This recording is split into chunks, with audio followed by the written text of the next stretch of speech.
again and again to the That Was 3 podcast, the show where one wrestling-obsessed couple talks all things pro wrestling if all of the equipment works correctly. I'm Gina. And I'm Ryan. And this is the That Was 3 podcast. Once again, we are live on Twitch. Thank you, Matt, for helping us with some troubleshooting. We had a little bit of technical difficulties getting this thing off the ground today. But we will be going live after every show, both WWE and AEW, Mondays, Wednesdays, and Fridays. So be sure to follow the channel here to catch us live. Or if you prefer, you can also catch it the next day on YouTube at youtube.com/thatwas3pod. And if you follow us on YouTube, please don't forget to follow us on all social media. Instagram, TikTok, Twitter, at That Was 3 Pod. Sorry, this is the third time I'm saying this, so I should have it down by now. We're going to do it this time. I'm ready. You can also check out all of our podcasts across podcast services at That Was 3 Pod, including Spotify. And be sure to follow us across the board for all of our content, including the show, as well as additional content like live feeds, live reactions, and like pictures from live shows and things like that. Yeah, guys, the graphics right now, killing it. She makes them all. It is. It's me while I sit there watching the show. So today's something kind of different. Ryan has chosen not to watch Raw. Time consuming, not interested. You know, it's his choice. I, however, am very glad I watched today. I chose to continue watching Raw. Yeah, Gina is kind of soldiering through for us, and she's going to be giving us an update on anything that happened that was interesting. Let us know if it was a good show or a bad show. That way, those of us who are less inclined don't have to watch it. Exactly. So let's get into it. Show starts off. Seth Rollins making his Seth entrance. And it kind of just gives a flashback of last week where he sneak attacks Finn Balor, and there's not actually a match because he beats his ass so bad. But before he does that, he does a quick promo where he's like, no one can keep me down, and he lists Big E, he lists Finn Balor, and then he says, and anybody else. I wonder what that was referring to. Roman. No, it's not. It was referring to the fan that knocked him out last week. Oh. We did not do a podcast last week, but Seth was attacked by a fan. I'm not going to talk more about it because there's no reason to. He was attacked by a fan. He was blindsided. And then he claims to have secret breaking news and then asks the audience, do y'all want to know? And the audience says, yeah. And he announces that he will be fighting Big E for the championship title at day 1 on, I don't know, August something. Nope, just kidding. January 1st. August something. Y'all, I woke up not feeling great today. Something about August. We drove, for a little bit of context, we drove for over 9 hours yesterday, back from Houston and then to Austin, so... And it was just a trip. It's been a long weekend. Happy belated Thanksgiving. I have a question. Did he actually fight Finn Balor today? He did. He won. And he won again? He did. He won with the stomp. Balor was going to do a move on him, and he ended up poking him in the eye, scratching him in the eye, whatever, and then ended up doing the stomp. Got it. I do like that they're booking Seth so strongly heading up to his feud with Big E. Mm-hmm. I don't like anything about how they booked Finn Balor since his run with Roman Reigns. Yeah, I mean, you gotta take one for the team, and he's being buried. You don't have to. They're just choosing to. With AEW, with WWE, you do. So Seth wins that match. Moving on to that, it's a review of Becky's promo against Liv where they do the talking, and she's like, oh, little baby gonna cry. Little baby gonna cry. And then Liv like, it goes out of that. She comes out with this amazing pink fur coat. I was a huge fan of that. It looks great. It looked a lot like Seth's, actually. Yeah. And then there was a strange cut to Vince McMahon in his office, and he's sitting there with none other than Austin fucking Theory, who I may have commented on Instagram, but we'll get to that in a second. And it's like a weird flashback where he's asking him... It's a flashback to the week before where when Sammy turns in Austin for stealing the egg, he's like, he reminds me of me when I was younger. I love him, basically. Mm-hmm. And so he invites Theory to sit into his office and watch and critique the show with him. And through the entire thing, he's kind of just being a dick. But, Vince is being a dick? Yeah. Like, Theory will look at the camera and he's like, I said, look at me. Like, it's weird. It's a weird thing. Why is Vince back on TV? I don't know. But he's like, let's see if there's any more surprises. See if people are act surprised because you have to be expecting the unexpected, which I'll come into later. And then it picks back up on Liv entrance. Like, it was a weird fucking cut. Makes absolutely no sense. It was a signing for the Raw Women's Championship between Becky and Liv. Liv defends herself and takes a shot at Beck over crying on Survivor Series because she's like, oh, little baby was gonna cry. So Liv's like, yeah, just like you cried after your match with Charlotte, and then let's watch the big monitor. And it showed her interview. Yeah, just a piece of it where she's crying about Charlotte. That interview is really good. You should watch that interview. It's good. And then I'm a little torn with what's about to happen. So she's cutting a promo and she tells Becky, I don't have the actual quote, sorry, but it's basically, you're the reason your friend left. Also, you and your big greedy contract are the reason my friends are gone. Yeah. This is the first shot of those who have been released about how they're losing money. I find it super tacky. Yeah. That they used this. So what happens again, I walked through the living room and saw it when, was it during the Edge promo or was it later? It was the Edge, it was Miz. Oh yeah, Edge brings it up about Morrison also. And I tweeted this out. I really hate that WWE Creative is using real life releases as storylines. There's actually a poll of it on our Instagram, so go take it because I want to see where people are sitting with it. Like, but at the same time, AEW is using it to their advantage, and we were bitching about like how can AEW have a better storyline about WWE than WWE, and I don't think it's right to use these people being released so soon. No, I mean, I feel like it's different. AEW is commenting on something that's happening, and like, admittedly, some people get mad that AEW takes shots at WWE. I think it's fun. I would have no problem if WWE was taking shots at AEW. Like, in that same promo, Edge mentioned to the Miz. Mentioned the Miz comment that CM Punk made, and I think that's fine. But like, WWE can't. It reminds me of the Drake Maverick thing where they brought him back after releasing him because he put out a good video, like, which was great at the time for him, but like... The first release, you mean? Yeah, the very first release. Yeah. I don't like that WWE is capitalizing on a situation they caused that had real life implications on all of these people. I agree. Like, I think it's super fucking tacky. I think that was a good word for it, and It feels like they're trying to get a gotcha moment. Like, Liv is saying it because she's the babyface and they want to get the audience on her side. But they're getting the audience on her side against themselves. Like, it doesn't make any sense to me. I feel like they're just drowning and trying to figure out anything to do. Yeah. That's my take on it. So, anyway, yeah, that was the first shot of the night about releases. And then they announced the 5-on-5 women's match for today. Which, okay, we'll get to that in a second, maybe. After that is the Raw Tag Team Championship against Randy, and it's RK Bro versus the Dirty Dogs. Yeah. Which, it was a fine segment. You know, they're all great wrestlers. Was anything stand out? Not to me, personally. I saw a picture on Twitter of Randy in a wig. Yeah, because Riddle was like, in the beginning promo, Riddle was like, oh, Randy, I dressed like you last week, and I thought you dressed like me this week. And Randy's like, no, absolutely not. And he said, can you close your eyes for 5 seconds? And puts a wig on him. I wrote that down. The wig part is funny. Yeah, I like them together. I like how when he hurts his feelings, he, like, kind of feels bad about it. Yeah. But also, it kind of takes away from the Orton character, and I don't know if I like it. I think at this point, like, Orton's been doing it for 15 years. Like, I think using him as a way to get Riddle over makes sense. And then there's a quick promo where Kevin goes up to Seth and he's like, hey, did you hear? If I win, I'm going to be added. And Seth is like, you're insane. This is my match. What are you talking about? Seth goes to Pierce. Pierce is like, no, absolutely not. Tells Sonya, and Sonya's like, I mean, it wouldn't be a bad idea. And then the cut off. And, like, you already know what's going to happen, basically.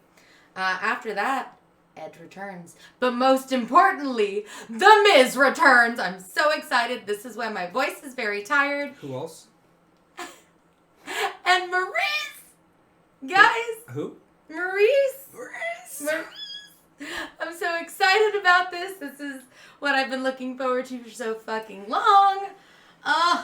Y'all, I was in my office playing Halo Infinite, which I found to be a much more fun use of my time than watching WWE Raw. But I hear screaming from the living room.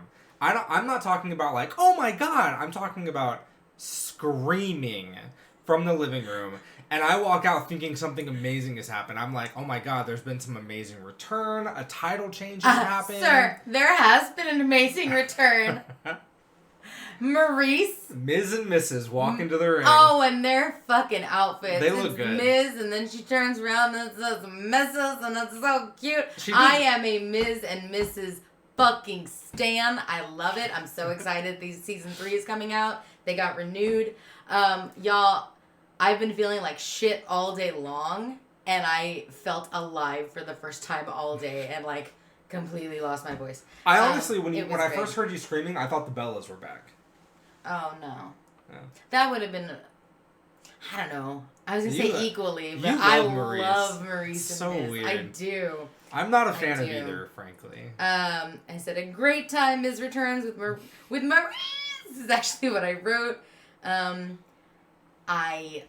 The promo is good. It's Edge and Miz. How could you go wrong? And then you do go wrong when you be tacky and you use Morrison's fire. Morrison. And I don't even blame Edge.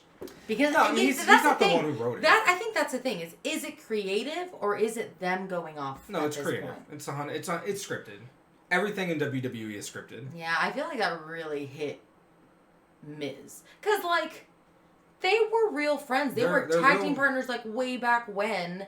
And then they just, like, rekindled their love. In real life, they're, like, legit friends. Yeah, they're legit best friends. He was a groomsman at his wedding. Like, I just... Like, legitimately, like, just think about it in an everyday situation, right? Like, I work in an office. Imagine that, like, one of your closest friends or closest coworkers in the office gets fired, and then the next day in a meeting, they start blaming that person. No, not even that person. They start blaming you for that person getting fired. That's what this is. Because you went to go do something that, Yeah, that's what this is. It's not good. It's the wrong kind of heat. WWE is so bad at this. Yeah. I thought Edge's promo, because it's Edge, is just great. Great, yeah. That's the one thing that I was like, Also, that he said he got 9th on Dancing with the Stars. He did get 9th, but he should have won. Ryan didn't vote that night. It is what it is. That is true. I didn't vote for Miz, and that's probably why he got He's actually, you were who he was talking about in his speech. He just didn't know your name. I was those people. Yep. Moving on from his return, he's like, hey, let's fight right now. And Miz is like, you want to go? You want to go? No. And walks out, and I love it. I feel like it's going to be a day one thing. Oh, yeah, it will be. I'm so excited. I don't know how I feel about... So Edge has been in this kind of, like, continuous fluctuation where he comes back for a month leading up to a pay-per-view. Then he takes a month off, and then he comes back. Yeah. Which is totally cool. I'm totally fine with part-timers, especially older guys. It's good. It gets him rest. He gets to spend time with his family. Whatever. No problem with him being gone. What I have a problem with is... in the few times that we get Edge back, I don't know if I love him feuding with The Miz. I think it's going to be good. I think him and The Miz are going to have good chemistry. I think they're good on the mics together. This is actually... But, like, when he's only going to come back every so often, I feel like a feud with The Miz is kind of a waste of time. That's... Okay, that's semi-fair for wrong opinions. But... what I thought was interesting is they asked for Edge's return, who would you like to see him go against? Mm-hmm. And Austin Theory, this is where I was talking about, Austin Theory commented, me or let's go or some shit. And I replied to his comment, can we dislike comments? Because I think that would be dumb. But the way it's going, they're really pushing. I really think Vince loves this kid, and they're going to push him. This is kind of what I mean, though, is that you have two guys. Beating The Miz isn't going to do anything for Edge. Yeah. The Miz beating Edge doesn't do anything for The Miz because they're both established guys. Yeah. So I do think, like, Austin Theory should be having a feud right now with The Miz. Have The Miz come back and hate this like braggadocio guy who's like flamboyant and like getting all up in people's business. Have The Miz go against them. And then have Edge feud with somebody else that also elevates somebody else. I get it is just a match. I don't expect them to extend this. I do think we'll probably see it at the pay-per-view since it's this month. Or it's on New Year's Eve. I don't know. I think Matt in the chat says he thinks Edge needs a win. Or besides, Edge needs a win. I agree. I think Edge should win whatever his next feud is. I just don't think it should be against the Miz. I don't see what it does for either guy other than just fill time. I really wish, like, watching that promo, thinking about it now, and all the cuts that Edge made, like, he praised Miz for getting where he is. That's great. But I really wish Miz would have been like, yeah, well, and then brought something up about Christian. Christian's at the peak of his fucking career right now. Truly, at AEW. He's killing it. And Edge, he's falling into that Legends pattern that WWE does. The reason that Mark Henry left and the reason that everyone else left is that they come back and they're not really utilized other than for their nostalgia point. Because Edge is a fantastic wrestler. Brings the crowd back. His return at Rumble was fan-fucking-tastic. Yeah. But they're not doing anything with him. Well, and I think he won the problem. Rumble, and he did have a main event at WrestleMania. I'm talking about now, though. Yeah. Like, what are they going to do now? What does he do next? He's done everything. Well, I think that's why it's good that he's on Raw, because he has options. And because he can carry the show and get ratings, yeah. I think, to Matt's point, Edge does need a win, so this is, he'll get a win against The Miz for sure if they do have a match. However many matches they have, Edge will win them. I think it would be interesting to have him go against Damian Priest as part of, like, an open challenge. I think that would be really cool, and I think Damian Priest should win that. That'd be a good way to put over Priest and to just have a nice little feud. I wouldn't hate...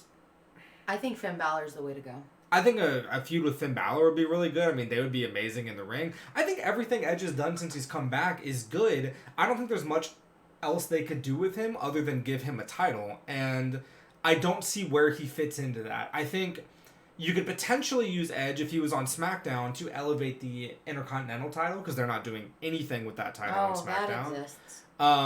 I think that he would be good the same way in the U.S. title, but I don't want to take it off Damian so far. I think he would be great as the Raw champion, as the WWE champion, but I don't want to take it off Big E yet.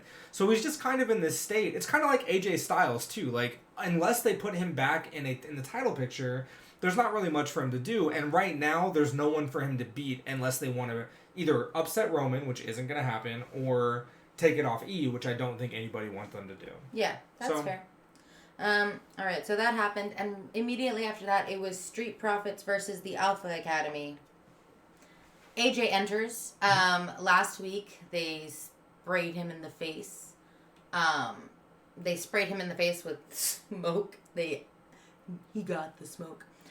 In his eyes, and so he was wearing glasses, and he's like, I can't really see, and he walked in with this gimmick of, like, trying to get Omos to, like, lead him. It was pretty funny. I like them. But at the end of the match, he tries to interfere. The Profits won anyway.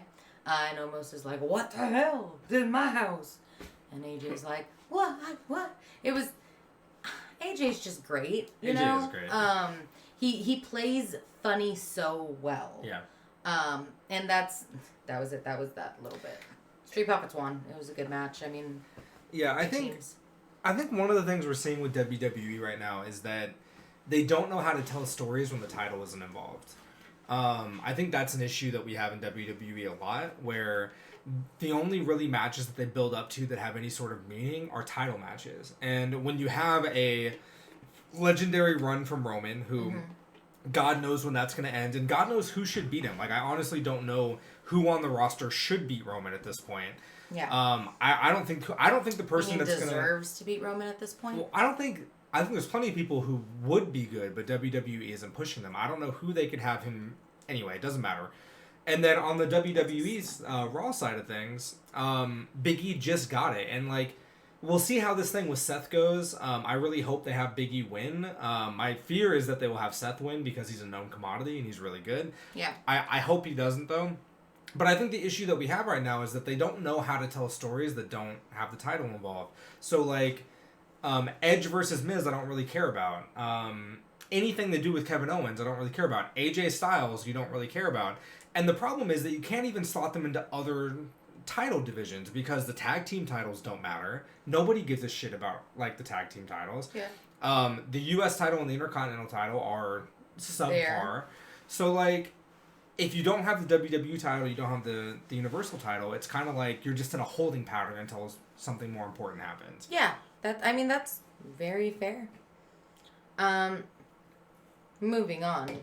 After that, they cut back to McMahon and Theory, and McMahon's like, "What'd you think about the surprise?" And Theory's like, "Oh, I thought it was great." And he was like, "No, it's terrible. I don't know what's happening. Like, I don't know what's happening. I think he's trying to, like, take him under his wing is what they're trying to get across. Yeah. I'm still trying to figure out what's happening with the egg, but apparently on Fightful they have all that information, so I'm very, very curious about to look into that. Isn't it over? No, they, like, cut what was planned or something like that. But I thought it was resolved when Sammy got the match. Apparently there is more to the story, and there is no longer more to the story. Well, right. But what we're going to get is resolved. Like, they're not... The egg is not a storyline that is continuing. Yeah. Okay. My phone died. Wonderful.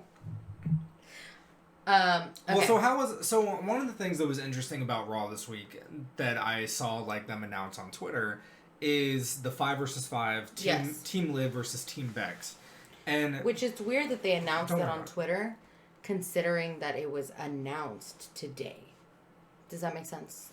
Well, I mean, they just live tweet the show. I don't think they were announcing it on Twitter. I think it was just them saying what was happening. Yeah. But I thought it was interesting because this is literally a Survivor Series match.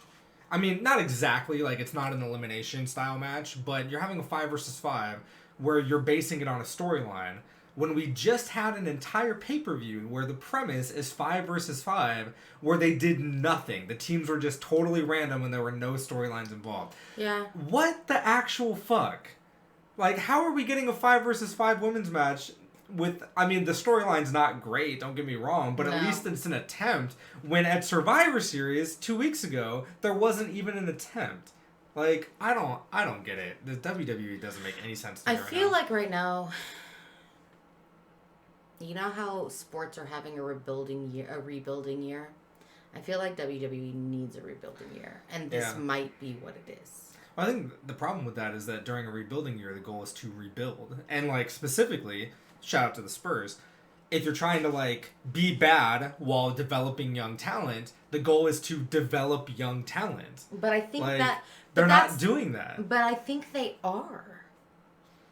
By bringing, like, maybe not right away at the higher standard of, like, Raw and SmackDown, but that's exactly why they got rid of so many people in NXT. Yeah, that's true. I think that's what they're, like, to play devil's advocate. Yeah. I think that's exactly what they're doing. They're just not ready for the big leagues, and the few that aren't actually ready for the big leagues. Yeah.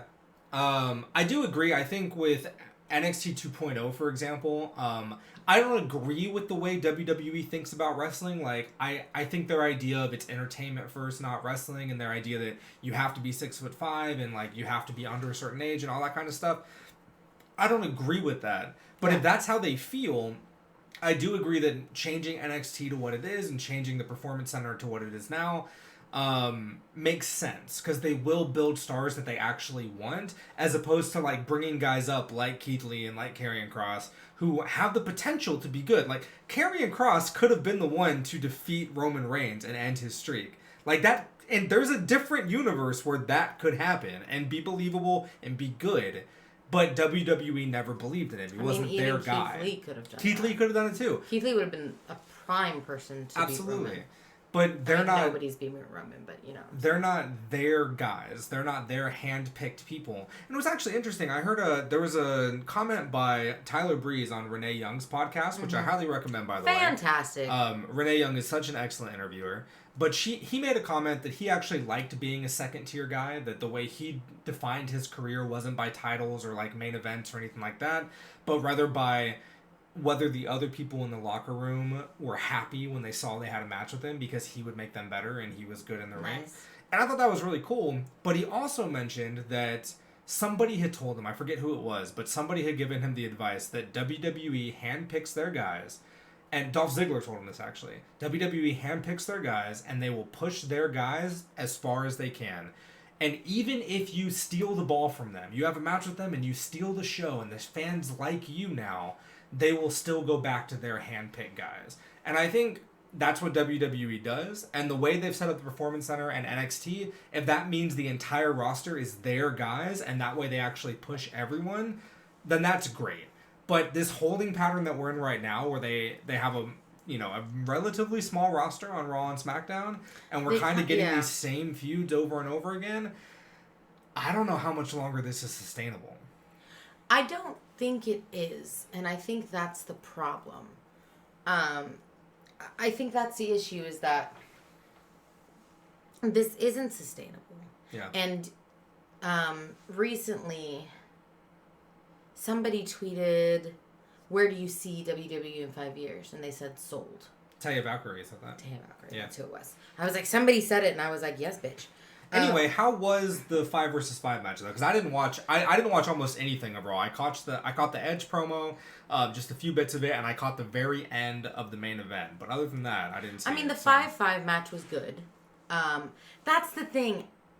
In one of our other podcasts, I kept saying, well, yeah, like, it was good wrestling-wise. It's going to be good wrestling-wise. The people they have are great. Yeah. It was a weird dynamic. I didn't see the point of it. Who won? Team Liv. Okay, that makes sense. And, okay. And I think I heard they announced that they have a match next week, not at the pay-per-view. They have, that was the whole thing. She was like, Becky was like, you're not good enough to be pay-per-view material, so we have you... I think it's just going to push back to the pay-per-view. I agree. There'll be a dusty finish or something. Yeah. I don't think that's actually going to, like, do anything. They reviewed on... And that's the thing. So Dana Brooks was actually in a flashback where she won the 24/7 champion last week, which is fantastic. Good for her. And she was in the 5. I mean, it's something new with the belt, and it's a woman who has the title. Yeah, I will say... So don't make that face, because that's the big thing. I heard, I saw on Twitter somebody reported that when she came backstage after winning the 24/7 championship, that all the women in the locker room greeted her and were, like, really excited, and that she was really excited. So if it's exciting for her, I am excited for her. This is, I think, her, like... First title. Yeah. I wish that they would just do more for the women's division so that winning this bullshit title wasn't so exciting. That's sad. I agree. That's how But we've pushed that in many of our podcasts, that the women's division, what they're doing with it is just shit. After that, it was Priest versus Apollo. Damian Priest retains, of course, because he's fantastic. He does his little, like, rah! Oh, yeah, is it still kind of a heel turn? Like, did he but it's not a heel turn. That's the weird thing. He's just, like, aggressive? It's like Jekyll and Dr. Hyde type Dr. thing. Jekyll and Mr. Hyde? Okay, Jekyll and Hyde. That's what it's like. Where he has the good side, and then he has the bad side, and then he's like, rah! So. Like how? Rah! One more time? Ha! Okay. After that, talk about mysterious. It's the Mysterios versus... See what I did there? Mysterios versus the Hurt Business. What? The Mysterios. Well, they actually they called them the Hurt Business? The Hurt Business. So, like, 4 months ago or, like, 7 weeks ago or whatever it was, when the Hurt Business showed up randomly to help Bobby Lashley, and then we haven't seen them since that one random thing, and now they're back and called the Hurt Business? Hurt Business. I mean, I like the Hurt Business. I like the Hurt Business a lot. I hope they actually start doing stuff. No, they won't. But it's a good match. It was a good match. Did Ray and Dominique have any no issues? No. All right. I know, we're all waiting for that split. I hope they don't do it. I think they're gonna. And then after that, it was a 5-on-5 match. Oh, Mysterio's won. After that, it was a 5-on-5 match. What you talking about? Yeah.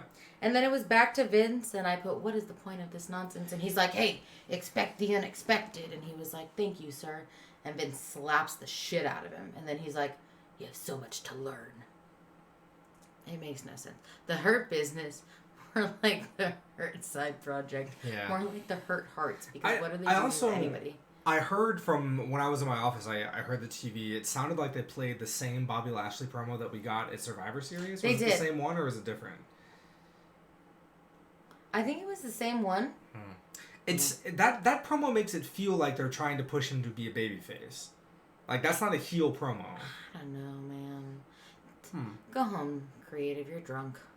I like Bobby Lashley. I hope they keep it going. I honestly I think he should be on SmackDown. I think he would be a good opponent against Roman. I don't think he'll win, but... I mean, he wouldn't win, but I think he would be a good feud with Roman. I think they're setting up Drew for Roman. I mean, they are. But that's a SmackDown discussion, and this is Raw. Yeah. But I think they're setting up Drew, and I think Drew's going to get it. Anyway, so that then, is I think the main event, though. We have Big E versus Kevin Owens, right? Big E versus Kevin Owens. The whole stipulation here was if Kevin Owens wins... It basically came to fruition of, like, I'm going to be put on if I win. Right. I'm going to get a shot at day one. It'll be a triple threat match for the title. Mm-hmm. And Seth is all butthurt about this, and he's on commentary. And seriously, Seth's not an idiot. And he clearly doesn't want this to happen, right? He's saying triple threats are bad. It means that I don't have control over my own destiny, blah, blah, blah, blah, blah. Why would For the record, he watched this one. I watched the end of this one. But they announced it at the very beginning of the show. I saw it on Twitter as soon as it happened. And my immediate thought was, what every rational fan's immediate thought should be, if you don't want Kevin Owens to win, if you don't want this stipulation to happen, why wouldn't you walk into the ring, punch Big E in the face, and immediately get Big E a disqualification win? Instead, what happens, spoiler alert, what happens at the end of this match, which is the only part of Raw that I caught in terms of matches, is Seth gets frustrated about something, runs into the ring and attacks Kevin Owens, giving him the win and giving him the triple threat match at day one pay-per-view. Like, that makes everyone involved look like idiots! I don't understand! I was gonna click sipping on Haterade. Oh yeah, it's on here somewhere. I know. It wasn't right away, but I was gonna click it.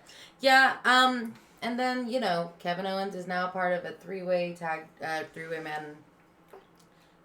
match for the title. At day one. At day one. January 1st. Not August. I don't know what I'm thinking.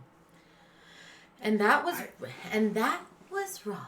It does make me nervous a little bit, because I feel like a triple threat match means there is more chance for a screwy finish, however it goes, which is what WWE loves to do, have some sort of screwy finish. No, so they're going to fuck him over so everybody looks strong, and whoever wins, and whoever loses doesn't technically lose, and I hate that. I hate it. But what really makes me nervous is I feel like this could be an excuse to have Big E lose, where they have Seth Rollins or Kevin Owens pin each other, they win the title, and then Big E has the excuse, oh, well, I never lost. Day one. At day one, yeah. Mm-hmm. But I'm saying, like, at day one, they could have Big E lose, and then... Yeah, but then it might go, well, no.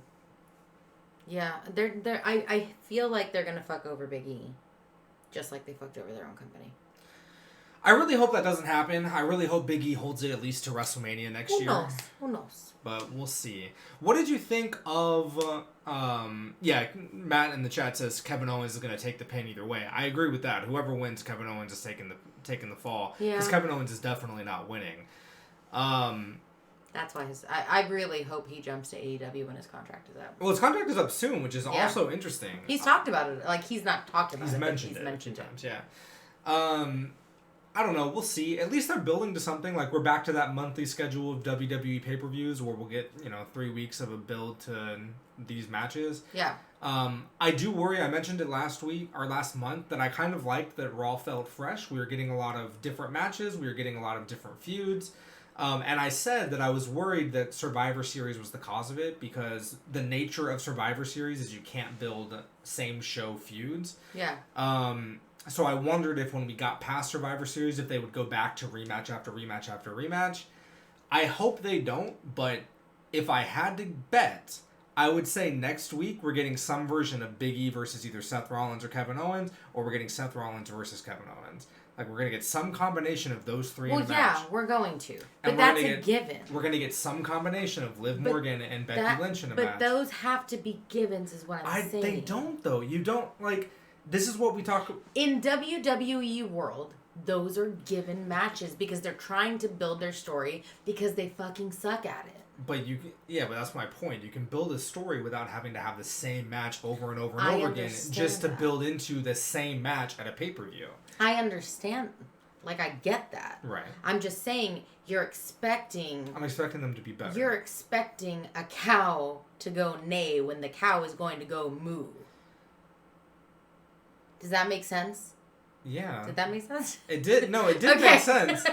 I just don't think that's a cow is never going to sound like a horse because it's a cow.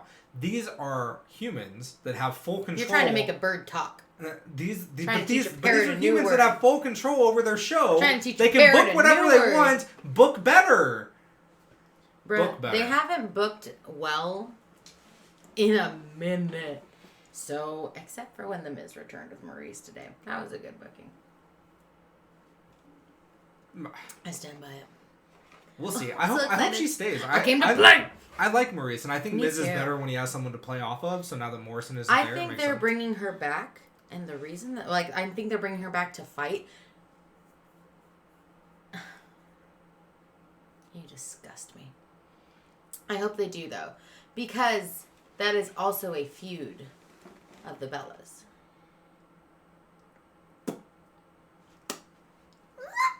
I feel like you're the only person in the world that's excited for this. Anyway, That's all I Monday got Night Raw. today. Gina, you watched it. I did. How did you feel about Raw tonight? Did you enjoy watching it? Did you like your time I with don't it? think Was it's it fair. a good show? I don't think it's fair for me to judge that. Why? Because The Miz came back and it was 1,000,000% worth it I for mean, me. you were really excited I was. about that. I cried, y'all. I legit cried.